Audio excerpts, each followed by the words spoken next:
Hello and welcome to Baatchit with Cafemutual. I'm Suhail Chagla and today I'm at the Cafemutual Passives Conference.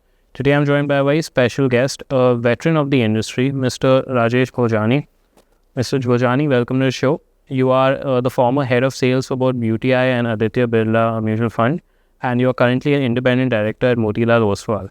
But you specialize in recruitment.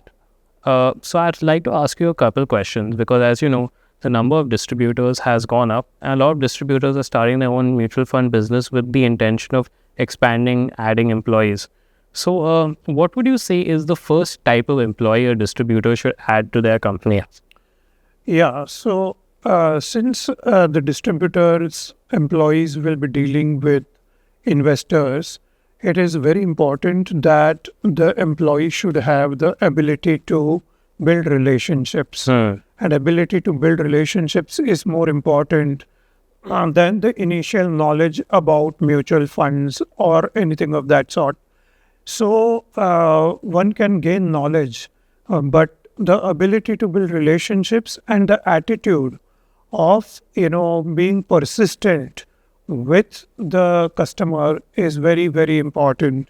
Your clients are going to trust you with their money.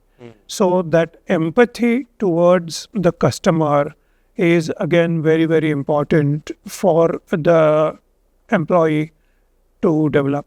Now, Mr. Bhojani, you've been in the industry for so long. I'm sure you've understood how clients trust someone. If you could give a few tips to the distributors watching this, how can they make their investors trust them? Yes, so one thing that is very important is to understand the risk profile and the goals of the investor. Only after understanding that, one should go about recommending. I frequently come across distributors who straight away go into product sales. Right. But what is more important is to understand the position, the risk profile, and the goals of the investor before you go about recommending anything at all. I think the trust can be gained only if you are going to act in the long-term interests of the investor and his or her family. Then only you can really get customers who will stick with you. All right. Very well said. And I wanted to ask you a follow-up. You said distributor to focus on product selling. Are there any other points that you should say distributors should not do when meeting clients? Yes. So one of the things is that diversification is very important, and frequently people fail to realize that. So, for example, in the recent past, gold prices went up and everybody wanted to invest in gold. Right. Currently, more and more people are totally focused on international investing. Now, these fads will come and go, but asset allocation is very important, and one should not get carried away by the fads, which are very short-term in nature. Okay, understood. So, don't get carried away with hype. Absolutely. And you are in recruitment. What do you think are the key skill sets you think all employees should be having when distributors are hiring a new employee? Are there certain skill sets? You mentioned relationship building, of course, but in terms of things like AI, is there any certification or any skill set they should have? See, AI is a very general thing and possibly applicable for all professions currently. So one can do that, but one should not rely only on AI. One should read up good books. One should go and do your own research before you go and recommend it to the investor. What is important is to understand the process. So the person concerned should be very process oriented, and that is very important. Apart from being very, very persistent, to get breakthroughs with clients, it could take many, many visits, many, many calls, and so on. And therefore, being persistent is very important, and being long-term oriented is also very important. All right, very well said. And what do you think are the current trends in hiring right now for management industries? So I think in wealth management, there is a huge shortage of people.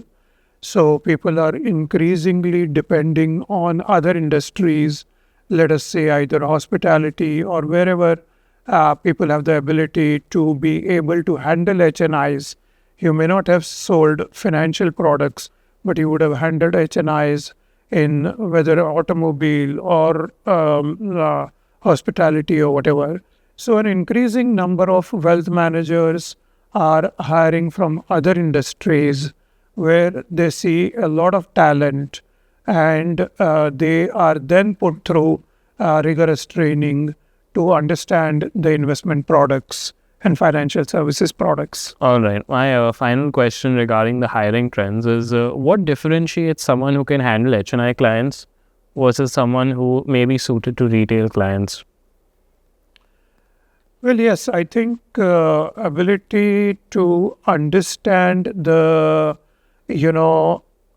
risks and the objectives of the family as a whole is very, very important. The products are often very different. For example, you have sophisticated products such as AIFs of various types. So there are investors in the super HNI category who are willing to take great risks, but they want to understand the risks before going into investing. So to be able to explain the risks is very, very important for the HNI RM. All right. Well, that's all the questions I have on that front. And now we'll be coming to our rapid fire round. Sure. I hope you're ready for some quick fire questions. Sure. Okay. So my first question is, you've been in finance for a long time. What is one jargon in finance that you feel should be banned? An overused word or something that investors say too much? Well, one word is alpha. Everybody is always talking about alpha, but alpha can be elusive, and alpha is also something which is misunderstood. You should definitely outperform, but people often look at short-term alpha, and in the name of alpha, all sorts of products are being sold. Okay, got it. If the financial industry had a superhero, what would his or her powers be? Just like we have Captain America, for example. Right. So, indeed, being able to give positive returns irrespective of the market. Oh, wouldn't that be great? That would be really a Superman's ability.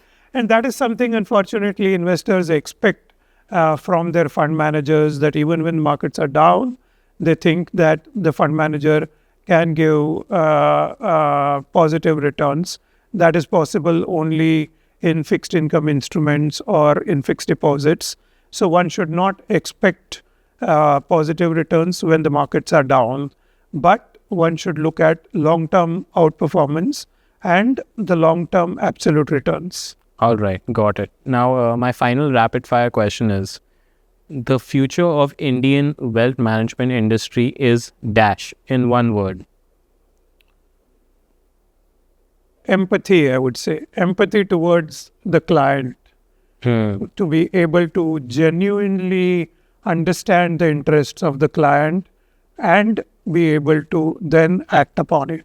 All right. Well, that's it for my questions. Thank you. Thank you so much. Thank you very much. Thanks for my. That's it for this time on Baatchit with Cafemutual. We'll join you next time with many more veterans of the industry. See you.